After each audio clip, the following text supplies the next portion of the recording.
Hi everyone, welcome back to Infectures. तो आज हम बात करने वाले हैं प्रगति स्कॉलरशिप स्कीम के बारे में। ये एक गवर्नमेंट स्कॉलरशिप स्कीम है गर्ल्स स्टूडेंट के लिए और इसे AICTE इम्प्लीमेंट करती है और इसे मॉनिटर भी करती है। तो आज के वीडियो में हम इसके बारे में डिटेल में डिस्कस करेंगे। सिर्फ गर्ल्स ही इस स्कॉलरशिप के लिए अप्लाई कर सकती हैं। ये फ्री स्कॉलरशिप है जिसके लिए कोई भी एप्लीकेशन फ़ी नहीं देना है। तो यहाँ इस वीडियो में हम एलिजिबिलिटी क्राइटेरिया देखेंगे, सिलेक्शन प्रोसेस क्या है, किस तरीके से आपको सिलेक्शन किया जाता है स्कॉलरशिप के लिए और क्या डॉक्यूमेंट्स रिक्वायर्ड है, किस तरीके से अप्लाई करना है, ऑनलाइन एप्लीकेशन प्रोसेस क्या है, कंप्लीट प्रोसेस यहाँ पे मैं आपको हर एक स्टेप बताने वाली हूँ और कुछ बेसिक पॉइंट्स भी होती है जो आपको पता होना चाहिए। तो बिल्कुल भी स्किप मत कीजिएगा वीडियो को और अगर आप चैनल पे नए हो तो चैनल को सब्सक्राइब करके नोटिफिकेशन ऑन कर सकते हैं। सो चलिए स्टार्ट करते हैं। प्रगति स्कॉलरशिप स्कीम सिर्फ और सिर्फ गर्ल्स स्टूडेंट को ही दिया जा रहा है। जो लोग भी टेक्निकल कोर्स करना चाहते हैं डिग्री एंड डिप्लोमा में तो वो लोग अप्लाई कर सकते हैं। बेसिकली ये जो स्कॉलरशिप स्कीम है ये वुमेन को एम्पावर करने के लिए ही प्रोवाइड किया जा रहा है। यहाँ पे हम बहुत सारी चीज़ें डिस्कस करेंगे, हर एक स्टेप को आपको फॉलो करना है, उसके बाद ही आपको ये स्कॉलरशिप मिलता है। ठीक है।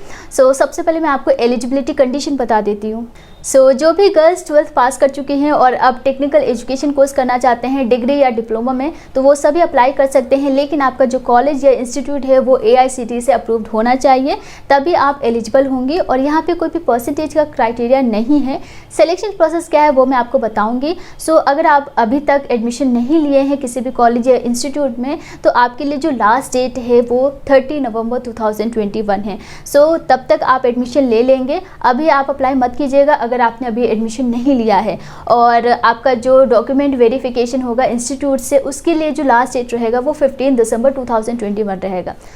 अगर अभी आप फर्स्ट ईयर में हैं तभी आप अप्लाई कर पाएंगे और अगर आपने लेटरल एंट्री के थ्रू सेकेंड ईयर में एडमिशन लिया है तो भी आप एलिजिबल हैं। इसके अलावा आपकी जो एनुअल फैमिली इनकम है वो 8 लाख से ज़्यादा नहीं होनी चाहिए। एक ही फैमिली में 2 गर्ल चाइल्ड अप्लाई कर सकती हैं, इससे ज़्यादा अप्लाई नहीं कर सकती हैं। इसके अलावा आप किसी और स्कॉलरशिप के लिए एलिजिबल नहीं हैं। अगर आपने प्रगति स्कॉलरशिप स्कीम के लिए अप्लाई किया है तो आपको यही स्कॉलरशिप मिलेगा। अगर आप इसके अलावा भी कोई और स्कॉलरशिप के लिए अप्लाई करती हैं तो उसके लिए आप एलिजिबल नहीं होंगे और वो स्कॉलरशिप आपको मिलेगा भी नहीं। एक टाइम पे आपको एक ही गवर्नमेंट स्कॉलरशिप मिलता है। कितना स्कॉलरशिप मिलता है इस प्रगति स्कॉलरशिप स्कीम के थ्रू?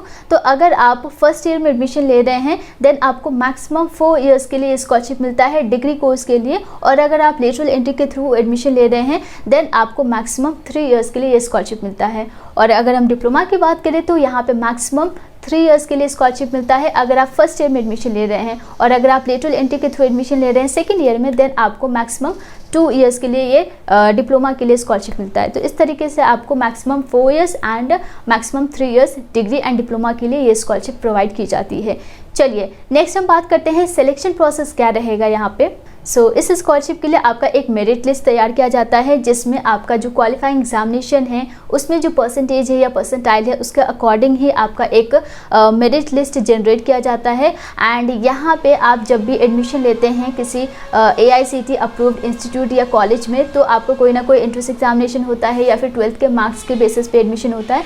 तो वो जो परसेंटाइल है वो जो परसेंटेज है उसके अकॉर्डिंग है या फिर आपके क्वालिफाइंग एग्जामिनेशन जो है उसके मार्क्स के अकॉर्डिंग ही आपका मेरिट लिस्ट जनरेट किया जाता है एंड उसके बेसिस पे ही आपको शॉर्ट लिस्ट किया जाता है। Union territory and state wise आपकी मेरिट लिस्ट तैयार की जाती है। और इन केस क्वालिफाइंग एग्जामिनेशन में आपका सिमिलर परसेंटाइल आ जाता है तो उस केस में आपके 10th के मार्क्स के बेसिस पे ही आपको हायर रैंक दी जाती है। एंड उस केस में भी अगर आपका टाई हो जाता है देन आपका जो डेट ऑफ बर्थ है यानी कि जिसकी एज हायर होगी उसको हायर रैंक दी जाएगी। तो इस तरीके से आपके टाई को रिजॉल्व किया जाता है। चलिए रिजर्वेशन की बात करते हैं। गवर्नमेंट ऑफ इंडिया के अकॉर्डिंग ही आपका सीट रिजर्व्ड रहता है रिजर्व्ड कैटेगरी कैंडिडेट्स के लिए like SC ST OBC। In case ये सीट्स वेकेंट रह जाती है तो ये सारी सीट्स जनरल कैटेगरी के लिए ट्रांसफ़र कर दिया जाता है। नेक्स्ट बात करते हैं एप्लीकेशन प्रोसेस की। तो क्या प्रोसीजर रहता है अप्लाई करने का? आपको ऑनलाइन मोड में ही अप्लाई करना होता है। NSP that is national scholarship portal पर जाना होता है, वहाँ पर आपको रजिस्ट्रेशन करना है एंड देन लॉगिन करके आप मेन एप्लीकेशन फॉर्म फिल करते हैं। रजिस्ट्रेशन करने का प्रोसेस क्या है उसके लिए एक्सेप्ट सेपरेट वीडियो है, वो आई बटन में या फिर डिस्क्रिप्शन बॉक्स में मिल जाएगा लिंक उसका। सो वहाँ पे देखने के बाद आपको सबसे पहले रजिस्ट्रेशन करना है और जो पूरा प्रोसेस है फॉर्म फिलिंग का, वो फॉर्म फिल करने के बाद आप फाइनल सबमिट कर सकते हैं, जिसमें रिक्वायर्ड डॉक्यूमेंट्स भी आपको अपलोड करने होते हैं। जैसे ही आप अप्लाई कर लेते हैं ऑनलाइन मोड में, उसके बाद आपको जो भी आपका इंस्टीट्यूट या कॉलेज है वहाँ पे जाके वेरीफाई करना होता है। सो सेकेंड लेवल पे आपका वेरिफिकेशन होता है। उसके बाद थर्ड लेवल पे आपका जो डिपार्टमेंट ऑफ टेक्निकल एजुकेशन है वो वेरीफाई करती है रिस्पेक्टिव स्टेट या रिस्पेक्टिव यूनियन टेरिटरी। ठीक है, सो ये 3 स्टेप होते हैं। ऑनलाइन प्रोसेस करना होता है, अप्लाई करना होता है, उसके बाद आपका इंस्टीट्यूट वेरीफाई करती है, उसके बाद department of technical education verify करती है, उसके बाद फाइनल आपको ये स्कॉलरशिप प्रोवाइड की जाती है। इन तीनों लेवल पे अगर आपका ये एप्लीकेशन फॉर्म करेक्ट है, उस केस में ही आपको ये स्कॉलरशिप मिलता है। और अगर आपका मेरिट लिस्ट में नाम है देन आपको ये 50,000 पर ईयर आपको स्कॉलरशिप मिलता है, अप टू जब तक आपका ये कोर्स कंप्लीट नहीं हो जाता, राइट। सो जो लोग पहले भी प्रगति स्कॉलरशिप स्कीम के लिए अप्लाई कर चुके हैं उन्हें सिर्फ रिन्यू करना होता है। और अगर आप फेल हो चुके हैं या फिर आप प्रमोट नहीं किए गए नेक्स्ट ईयर में, देन आप एलिजिबल नहीं है रिन्यू के लिए। सो अगर आप रिन्यू करना चाहते हैं तो आप पास होने चाहिए और इसके लिए आपको पासिंग सर्टिफिकेट देना होता है। और आपका जो भी इंस्टीट्यूट है, हेड ऑफ इंस्टीट्यूट से आपको एक लेटर भी देना होता है जब आप रिन्यू करते हैं। ठीक है, तो इस तरीके से आप, अगर आप फर्स्ट टाइम अप्लाई कर रहे हैं, आप फर्स्ट ईयर में हैं, तभी आप अप्लाई कर सकते हैं। और अगर आप सेकेंड ईयर में हैं देन आप अप्लाई नहीं कर सकते हैं। लेकिन अगर आपने फर्स्ट ईयर में ऑलरेडी अप्लाई किया है देन आप रिन्यू कर सकते हैं। ठीक है, सो कोई भी डाउट है प्रगति स्कॉलरशिप स्कीम से रिलेटेड आप हमें कमेंट कर सकते हैं या फिर आप हमें इंस्टाग्राम पे भी फॉलो कर सकते हैं। अभी तक चैनल को सब्सक्राइब नहीं किया तो सब्सक्राइब करके नोटिफिकेशन ऑन कर लीजिएगा, ताकि ऐसे ही स्कॉलरशिप स्कीम से रिलेटेड वीडियो की नोटिफिकेशन आपको मिलती रहे। सो आज के लिए बस इतना ही। Thank you so much and take care.